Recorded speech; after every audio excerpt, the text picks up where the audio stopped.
Greetings and welcome to the AMH second quarter 2026 earnings conference call. At this time, all participants are in a listen-only mode. A question and answer session will follow the formal presentation. If anyone should require operator assistance during the conference, please press star 0 on your telephone keypad. As a reminder, this conference is being recorded. I'll now turn the conference over to Nick Fromm, Vice President of Investor Relations. Thank you, Nick. You may begin. Good morning, and thank you for joining us for our second quarter 2026 earnings conference call. With me today are Bryan Smith, Chief Executive Officer, Chris Lau, Chief Financial Officer, and Lincoln Palmer, Chief Operating Officer. Please be advised that this call may include forward-looking statements.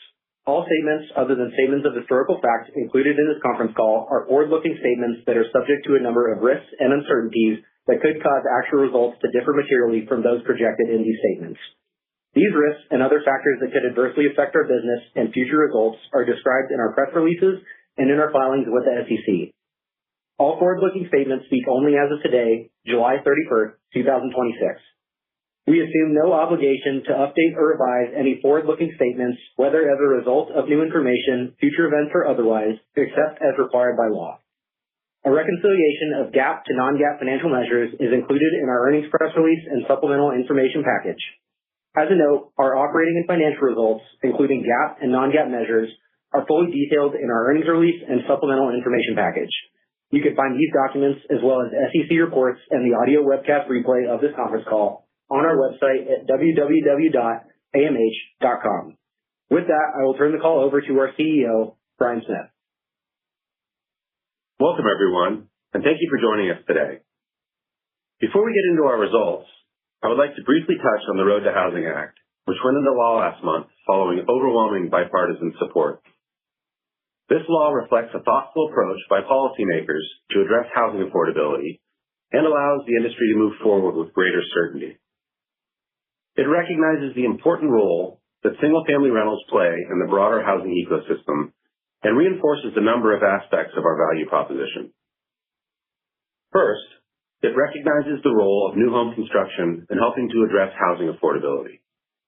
This highlights the importance of our in-house development program that continues to add newly built, high-quality homes across the country. Second, by grandfathering in existing single-family rental homes, the legislation acknowledges that professionally managed rental housing is a critical element of our country's housing landscape. Millions of families will continue to have the opportunity to live in high-quality homes and neighborhoods without the burdens of homeownership. And third, the legislation preserves the ability to consolidate existing rental portfolios, enabling AMH to continue delivering our best-in-class resident experience to additional households across the country. This creates value not only for our residents, but also for our shareholders as additional homes are optimized on the AMH platform. Now to earnings. Demand for high-quality, single-family rental housing across our diversified portfolio footprint remains healthy. We delivered a strong first half to the year, highlighted by another great spring leasing season. The team efficiently turned and re-leased a record number of homes through the first 6 months of the year, while also tightly managing expenses. In addition to these expense controls, we also saw contributions from our development program and capital allocation decisions, leading us to raise the midpoint of our core FFO per share guidance by 3 cents to $1.95, which represents year-over-year growth of 4.3%. Turning to our second quarter same home results, average occupied days came in at 96%, and new, renewal, and blended spreads were 1.4, 3.2, and 2.7% respectively, driving core revenue growth of 2.3%. Notably, both new and renewal rate growth accelerated through the quarter, reflecting healthy demand for our homes. This momentum carried into July, with occupancy holding at 96.1% and new, renewal, and blended spreads of 1.6, 3.3, and 2.8% respectively. Looking ahead to the second half of the year, we expect to see the benefits of our lease expiration profile, where only 1/3 of 2026 lease expirations remain. This should translate into a meaningfully flatter occupancy curve and set us up well from an inventory and pricing perspective heading into 2027. Turning to investments, we continue to take a disciplined approach to capital allocation. Our development program remains on track. We are seeing modest improvement in initial yields, supported by our pre-leasing efforts and the team's continued success in keeping vertical construction costs flat. On the disposition front, demand from individual homebuyers on the MLS remains strong. We have taken this opportunity to accelerate our portfolio optimization efforts and are tracking ahead of plan, having sold over 1,300 homes in the first half of the year at cap rates in the 4% area. As a reminder, we are match funding on-balance sheet development this year with proceeds from our disposition program. Looking ahead, as I mentioned before, we are in a great position to capitalize on portfolio consolidation opportunities that arise. AMH has the platform and balance sheet to create meaningful value, but we will only do so when the cost of capital and economics make sense. In closing, we had a great first half of the year and are optimistic about the future of the industry. I want to thank our teams across the country for their hard work and continued commitment to providing high-quality housing and a superior resident experience to the families we serve. With that, I will turn the call over to Chris. Thanks, Brian, and good morning, everyone. Like usual, I'll cover three areas in my comments today. First, a review of our quarterly results. Second, an update on our balance sheet and recent capital activity. And third, I'll close with commentary around our increased 2026 guidance. Starting off with our operating results, the teams delivered an outstanding second quarter, generating net income attributable to common shareholders of $113.6 million, or 31 cents per diluted share. On an FFO share and unit basis, we generated 49 cents of core FFO, representing 5.2% year-over-year growth, and 45 cents of adjusted FFO, representing 8.3% year-over-year growth. Notably, this quarter's FFO growth was driven by exceptional execution across all aspects of the AMH business. As two quick examples, within the same home portfolio, the teams did an excellent job capturing the spring leasing season, sequentially growing leasing spreads and occupancy throughout the quarter, while impressively holding year-over-year controllable expense growth to less than 1%. And on top of that, our teams set new records on the lease-up and pre-leasing of recently constructed AMH development homes, driving incremental NOI contribution outside of the same home portfolio. And speaking of development, this quarter we delivered a total of 651 homes to our wholly owned and joint venture portfolios. Of those homes, 542 were delivered to our wholly owned portfolio for a total investment cost of approximately $220 million. Additionally, as Brian mentioned, we saw another quarter of robust disposition activity. On a year-to-date basis, we've now generated approximately $380 million of net proceeds, which is comfortably ahead of our initial timing expectations, which means that on a full-year basis, we are now likely tracking towards the upper half of our $400 to $600 million range that we outlined at the start of the year, reducing some of our planned incremental debt needs. Next, I'd like to quickly turn to our balance sheet and recent capital activity. At the end of the quarter, our net debt, including preferred shares to adjusted EBITDA, was 5.2 times. We had approximately $84 million of cash available on the balance sheet, and we had a $390 million drawn balance on our $1.25 billion revolving credit facility.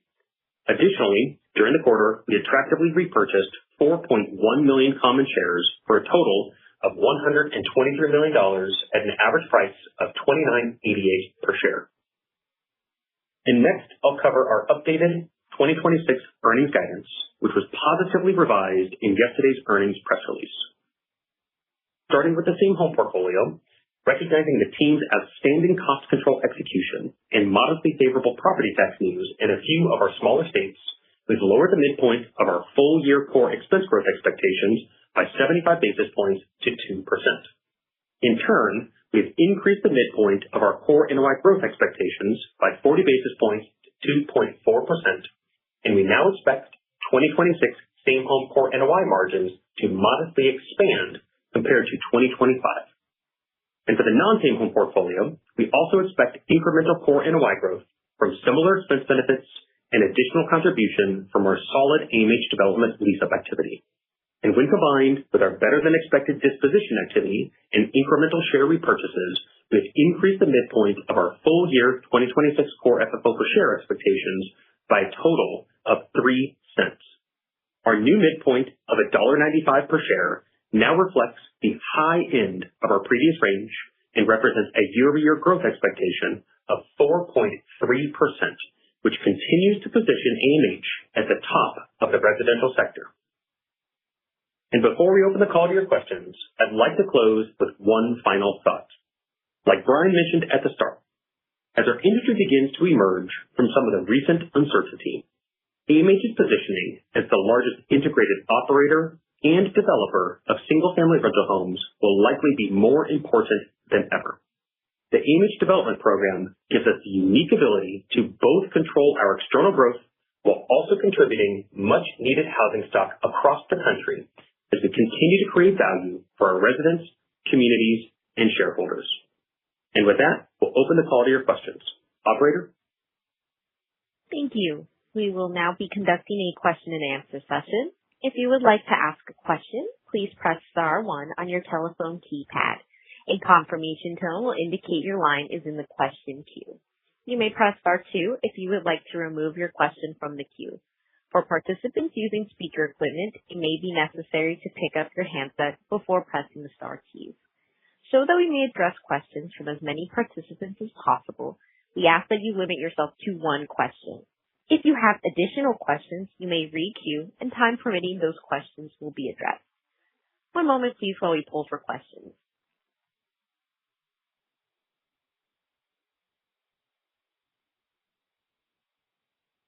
Thank you.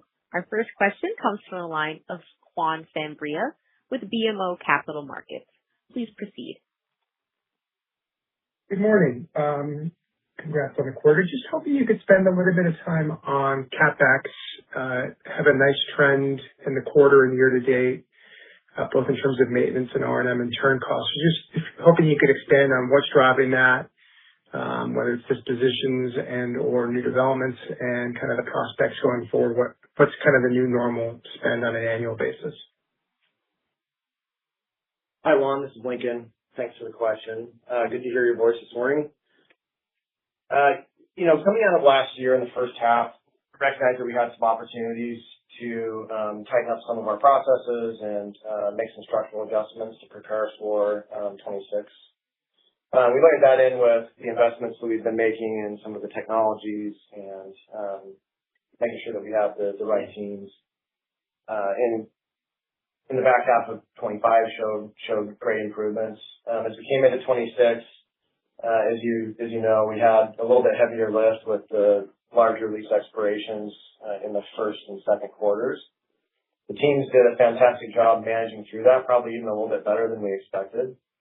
And as we got through what was a little bit of an uncertain period for us, we were able to see that we can handle those types of changes to the lease expiration schedule. So as we move to the back half of the year here, all those improvements remain in place, and we expect that we'll continue to see great benefit from the things we've done. I wouldn't expect the R&M and turn and some of the other components that are on the controllable side to remain in negative territory. Back half, I would expect something closer to low single digits or inflation-like.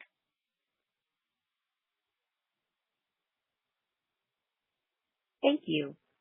Our next question comes from the line of Jamie Feldman with Wells Fargo. Please proceed.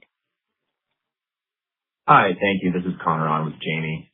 Thinking back to the last earnings call, I believe Atlanta was showing some early green shoots, and there was a bit more caution on Texas and Phoenix. Looking at 2Q results, Houston, Dallas delivered blends over 2%, while Phoenix and Tampa blends were a bit weaker.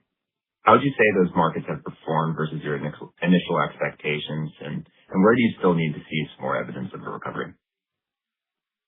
Yeah, thanks, Connor. We're actually very pleased with what we've seen in the vast majority of our markets, from a pickup in occupancy from a rate perspective. You can see that in the May, June, and extension into July performance. Especially pleased with some of the pickups in occupancy that we saw in some markets into July.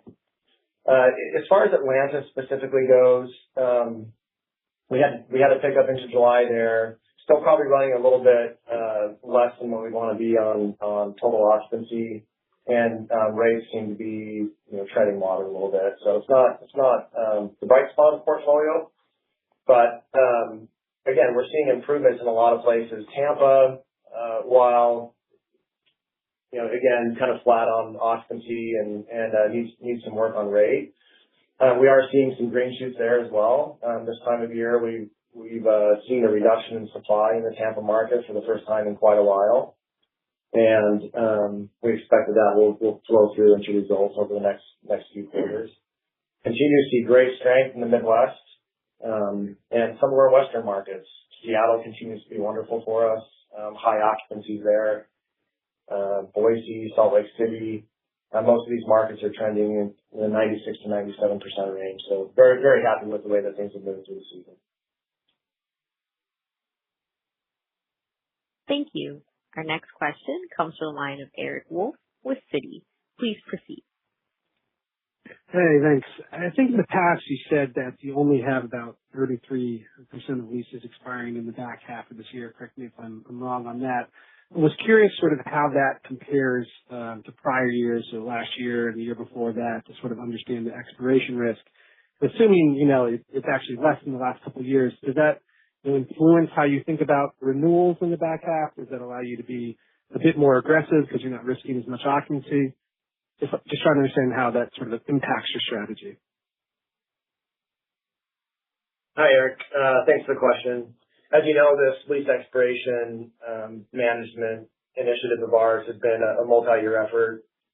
We made the broad brush stroke changes to that in 25, where we saw expirations land kind of in the 50-50 range is what we talked about. It looks much more closer to your observation this year, which is 2/3, 1/3. Again, very proud of the way that we managed that for the first part of the year, and we're looking forward to the benefit of that in the back half of the year. Part of that benefit will be on the renewal side, and that's a natural part of our usual curve, where as activity slows down and resident movement slows down, we have a little bit more opportunity on the renewal side. We talked about those trending into the 3.5% range, and we should see them migrate in that direction over the next couple months. The other benefit is that as that activity slows down this year on the back side of leasing season, that's going to match nicely with the expiration. Those will also slow down, and we expect to be in a much better inventory position. And as we said in the past, our objective is always to go into the first part of every year in the best position possible from an occupancy standpoint. And we think we have a great shot at that this year, given the shape and how we plan for it.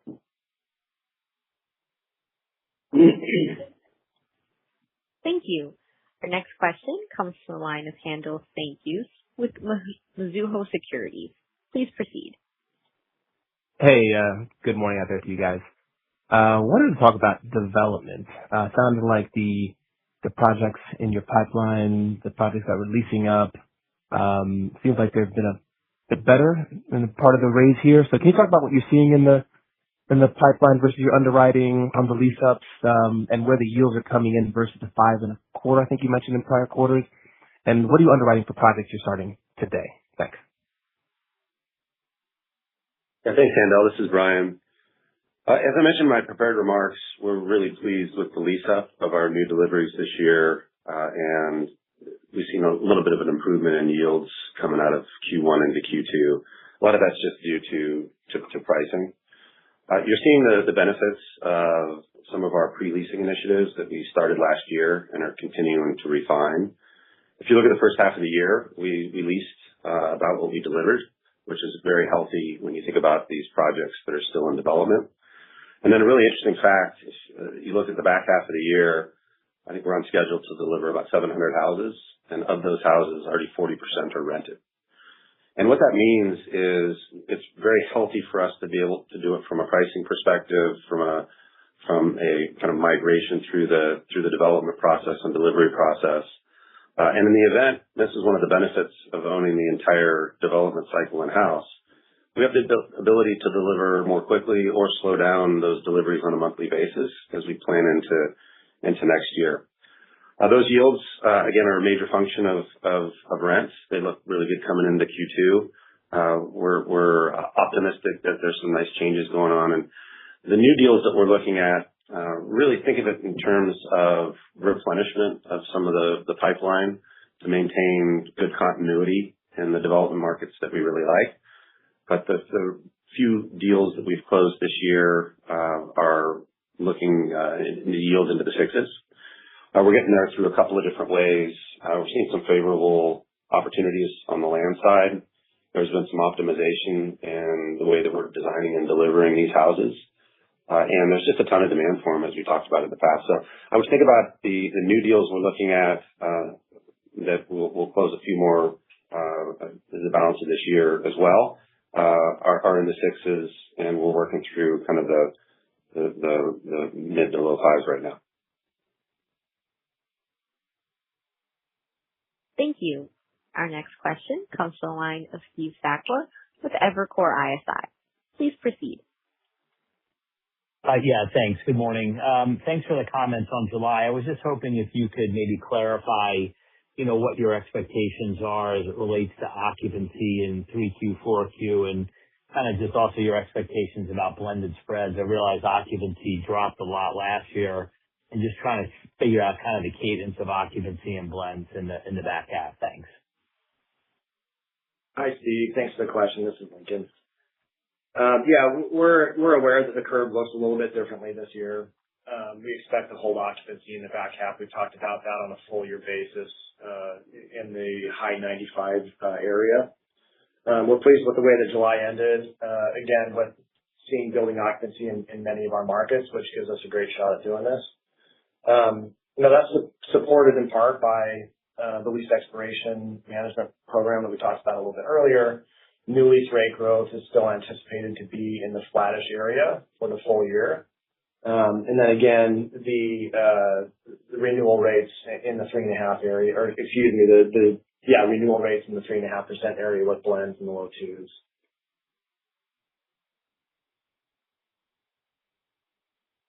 Thank you. Our next question comes from the line of Jana Gallen with Bank of America. Please proceed. Thank you, and congratulations on a great quarter. Maybe a question going back to capital allocation, and if you could talk about how you think through the preferences between share buybacks, the development program, and maybe where today's seller expectations for some smaller portfolio transactions are. Yeah, morning, Jana. Chris here. Why don't I start on the buyback piece, and then between Brian and I, we can talk a little bit about portfolios. On the buyback piece, I would say our view there is really no different than the past couple of quarters, where we continue to very much believe in the business and believe in the stock. And you can see that in how active we've been over the past, about 9 months or so now, including repurchasing about $123 million just recently in the second quarter, which brings total repurchases over the past 9 months to a little over 3% or so of shares and units outstanding at an average price of about $31 per share. Since then, it's been nice to see that the stock has started to move in the right direction. But look, going forward, we continue to watch the stock closely, right alongside, and just like any other form of capital allocation alternative. And if more opportunities look attractive, like we've talked about before, we have more capacity, right? Leverage ended the quarter in the low fives. That's pretty, that's below our long-term target. Like we talked about in prepared remarks, dispositions are tracking, better than we were expecting at the beginning of the year. And then we still have about $377 million or so of remaining capacity in our current repurchase authorization. Yeah, Jana, and then with regards to portfolios and what we're seeing out there, as most everyone knows, the consolidation environment this year was really on pause. with all the legislation and the attention from Washington. There were a couple of deals that closed in January, and then it really was in a little bit of a wait and see. Post-legislation, we've seen a little bit more activity. There are some deals that are coming. We're talking to some owners. And what's interesting for us is this legislation preserved our two major growth channels, our outlook for growth in the future due to our in-house development program, and then the opportunity to consolidate portfolios. On the other hand, it affects the growth opportunities for some of the other smaller companies who are relying on MLS purchases. And these additional regulations, I think, are going to make that more difficult. Not impossible. There are exceptions. The rules are still being written, but it will make it more difficult, potentially less attractive. And as a result of that, you couple that with the importance of an optimized and efficient operating platform, and it puts us in a really good position to add a lot of value to the portfolios and provide a complete solution to sellers who might find the space less attractive in light of the recent changes. Our expectations are that this will play out over the next 12 to 18 months as people really look to the long-term plans. But we are seeing an uptick in activity. In terms of seller expectations and pricing, we haven't seen anything trade. It's a little bit early to nail those numbers down, but we would expect the sellers to become realistic with what we can offer them over time. Thank you. Our next question comes from the line of Adam Kramer with Morgan Stanley. Please proceed. Hey guys, thanks for the time. Just wanted to talk about sort of the sequential improvement in new lease from the quarter to July. Just sort of what's driving that overall? Is it sort of feeling better about occupancy, concessions, just general sort of simple pricing? And then I guess more broadly, if you think about sort of the trajectory of this peak leasing season, how would you sort of frame the way it played out, I guess, relative to expectations or, relative to quote unquote normal year relative to last year? Just sort of wondering how seasonality ended up playing out, because I think there were some concerns to start the year given sort of what transpired a year ago. Yeah. Thanks, Adam. Appreciate the question. I think the shape of the season played out largely like we expected, from the standpoint that we saw a healthy level of demand that continues for SFR, much like we've seen in previous years.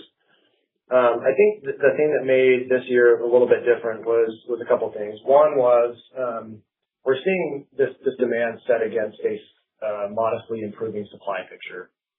And that's encouraging given what we were hoping for at the beginning of the year. The second thing that's really moving, the length of the season into July and the performance you saw there was just a strong seasonal execution by our teams. We had our field teams were able to, despite having the largest number of expirations for the year in June, turn homes quickly, get them back to market, deliver them to our leasing teams, have them lease them quickly, and take advantage of the demand that existed in the peak season. And I think that's the thing that we've done differently this year, as we've really tried to match our activity, our expirations, and other business operations to the demand that exists in the season. So largely playing out like we've expected and planned for, and we're looking forward to continuing to see benefits from that plan in the back half of the year. Thank you. Our next question comes from the line of David Siegel with Green Street Advisors. Please proceed. Thank you. Given guidance in the year-to-date performance, it seems to imply a slowdown in revenue growth in the second half versus the first half. And I appreciate all the color on the leasing building blocks, but I just want to try to understand what's really driving that expectation for decelerating revenue growth trend. Yeah, morning, David. Chris here. A couple things there. One, the main thing that I would point out is keep in mind the timing of earn-in rolling from last year into this year. And that's one of the things that we talked about at the beginning of 2026. And if you think about, blended spreads in 2025 being, in the mid threes plus, That's a contributor to this year's overall revenues growth, but obviously earn in from last year is going to contribute into the first 6 months of this year. And you can see that being a little bit of a factor in terms of first half versus second half of 2026 revenue growth. But more broadly, I would say things in general are playing out pretty similar to what our range of expectations were at the start of the year. And I know Lincoln walks through the pieces, but the pieces that he walks through, occupancy so far, very similar to what we were expecting. New lease performance, almost dead on top of what we were contemplating at the beginning of the year. And then renewals, like Lincoln was talking about running in the low threes, touch better than what we were expecting at the start of the year. But, keep in mind, we're talking about tens of basis points on a portion of our leases. And we still have a lot of work left to do. But nonetheless, we're very optimistic that our teams will continue to execute at the highest level.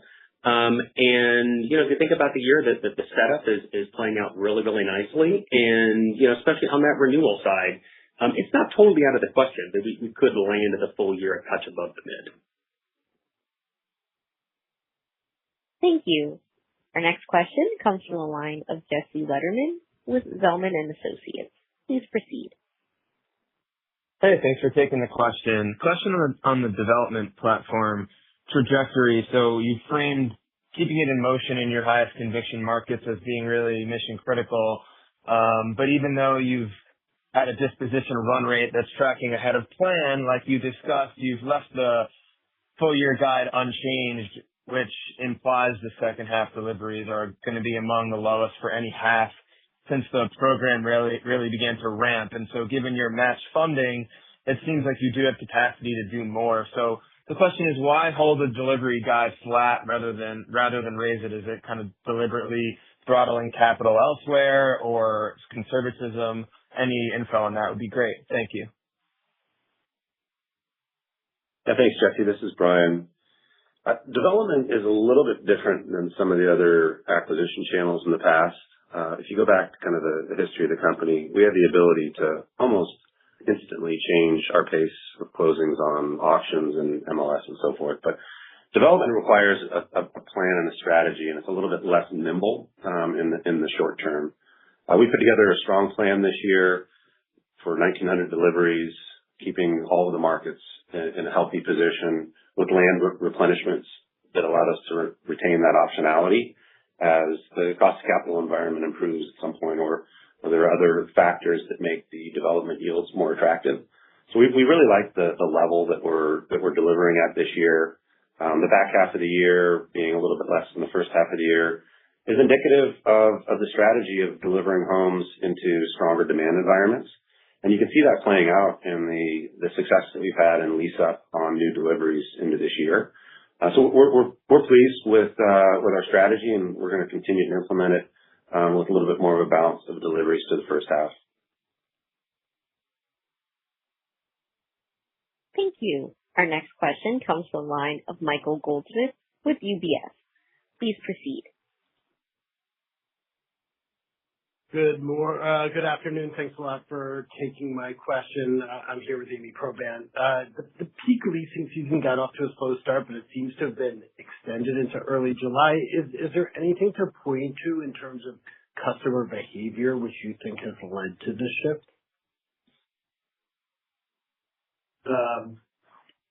Thanks for the question. Appreciate it. This is Lincoln. There's nothing to point to in terms of customer behavior necessarily. I think, as I mentioned before, the peak season had more to do with, again, the slightly improving supply environment, and just execution by the teams and the setup of our plan for the year. So we plan to capture as much demand as we could while the season lasted. That's reflected in the higher number of expirations in the first part of the year. As that played out this year, we saw the same trajectory that we would normally see in most years, with the peak of demand occurring in May and June. And then as we moved into July, we just saw a very nice extension of the results, given that we were able to turn those homes quickly, lease the homes quickly, giving us a nice extension of that performance and a setup into the back half that's going to be beneficial from an occupancy and rate standpoint. So I wouldn't say anything large on the consumer side. Again, just a little bit better supply and the same foot traffic competing for lower inventory. Thank you. Our next question comes from the line of Brad Heffner with RBC Capital Markets. Please proceed. Yeah. Thanks, everybody. Lots per future delivery have obviously been declining for some time. I know part of that was, the relative attractiveness of the yields versus the repurchase, and I'm sure the regulatory uncertainty had you pausing on additions as well. You did mention the yields looking better and maybe seeing some loosening on the land side. So I'm wondering, should we see those lots sort of stabilize now that the regulatory stuff is out of the way? Should they go up? Will they continue to drift lower? What's the right sizing for that program? Yeah, thanks, Brad. This is Brian. You're exactly right. We're expecting to replenish land through the balance of the year. I think it was really quiet on the land acquisition side at the first half. And then the question too is, what size pipeline do you want relative to your future deliveries? And is it 3 years, 3.5 years of supply? Part of that has to do with the type of land that you're buying. One of the nice things that we've seen of late is VDL opportunities to purchase land that's further down the line on development, which would allow us to effectively shorten the pipeline and deliver into vertical and deliver finished homes more quickly. So there's a little bit of a different mix going forward. But no, you're exactly right. We plan to add some land, and the pipeline has been reduced and rebalanced in some ways to kind of reflect the current environment. But going forward, we're seeing some really good deals, and we'll be adding to that to the balance of the year.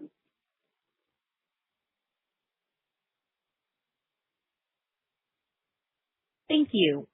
Our next question comes from the line of Peter Ambrowitz with Deutsche Bank. Please proceed. Yeah, thanks for the time. I just wanted to go back to the non-same-store NOI contribution of the guidance raise and specifically the lease-up. Could you talk about maybe some of the markets where lease-up is exceeding your expectations on development, and kind of the delta versus what you're expecting for the year? Has there been a unifying theme in terms of whether it feels like the upside to your expectations has been more supply or demand-driven? Thanks. Hey, Peter. Appreciate the question. Chris here, and then I'll start, and Lincoln can fill in if helpful. Actually, as we think about that initial lease up of recently delivered homes outside of the same home pool, the really encouraging part there is that there isn't a single market that stands out. They really all stand out, and that is a reflection of the team's level of execution across the board. And, there is you use the term unifying theme. The one unifying theme across the board is, our ability and the team's ability to actually pre-lease homes before they're actually finished from a construction standpoint, which accelerates, obviously, the lease-up timing. And, if you want an interesting statistic that really kind of demonstrates it across the board, in the first 6 months of this year, we actually executed more initial leases than actual homes that were delivered. And that really underscores the point on pre-leasing, which means, I think Brian mentioned this a couple of minutes ago, a meaningful portion of our deliveries for the back half of the year have already committed leases on them at this point. And while we are expecting the teams to do a good job this year, to your point in terms of upside to the guide or upside to our expectations at the start of the year, the team definitely exceeded what we were expecting at the beginning of the year, which has driven, some of the upside and a portion of the guidance increase. And then this is Lincoln. It's hard to overstate the importance of this program from our perspective, in that it has benefits to the company that Chris laid out, and then benefits to the resident as well. If you imagine the ability of a resident who's typically locked into a 30-day timeline to find a home, being able to find a home 90 or 120 days out, especially if they're migrating to a new market, taking a new job in a different place. They have the ability to go and find that home on their own timeline, which matches our deliveries. They have the ability to lease a brand new home that they may not otherwise have access to in great areas with great schools. They have the excitement of watching that home be built and moving into a brand new home with that new home smell and the other things that would be part of the new build process at a 25% discount to what it would cost if they purchased it today. So we're really proud of what we're offering, and we're committed to finding things that are both a benefit to the company and to our residents. Thank you. Our next question comes from the line of Jade Romney with KBW. Please proceed. Thank you. Are you seeing any opportunities to increase third-party property management? And also, are there any AI use cases you found in the area of property management to make it more efficient and perhaps maintenance more preventative or even self-performing on the part of tenants? Yeah, thanks, Jay. This is Brian. Our views on third-party management really haven't changed as we've gone through this year. We went out and tested it, as you know, a few years back and decided that we were better on focusing on some of the opportunities we had with development and whatnot. But we do have the platform set up, and our perspective this year, especially in light of some of the issues on the regulatory side, is that it'll be a nice tool to allow us to be a full solutions provider to any owner, any portfolio owner who may want us to run through a disposition process on a portion of homes that we didn't want. So the example that I gave a couple of times ago was that if an owner has 1,000 houses, if 500 fit our buy box, we can take those 500 on balance sheet if the economics work, and then use third-party management to manage the additional homes as appropriate through the disposition process or whatever solution fits that particular seller. We think it gives us a competitive advantage on the portfolio and consolidation front. Thank you. Our last question comes from the line of Jesse Lederman with Zelman & Associates. Please proceed. Hey, thanks for taking the follow-up. Kind of on the similar vein in terms of potential opportunities that may arise from the legislation, seems to be an increased reliance on new construction for rental stock. So I'm curious, have you ever thought of or would you consider potentially expanding the development platform to perform for others so you can generate additional revenue and also increase your capacity, which may lead to some more operating leverage on your own developments? Thank you again. Yeah, thanks, Jesse. This is Brian. Yeah, exactly. We're an entrepreneurial group. We've been in discussions for fee building opportunities that could lead to third-party management in the interim to ultimately acquisition opportunities. We're open to that. We don't have any deals to announce today, but it's an interesting option for us for the exact reasons that you detailed. Thank you. There are no further questions at this time. I'd like to pass it back to management for any closing remarks. Yeah, thank you for your time today. We really appreciate the continued interest in AMH and look forward to speaking with you next quarter. This concludes today's teleconference. You may disconnect your lines at this time. Thank you for your participation.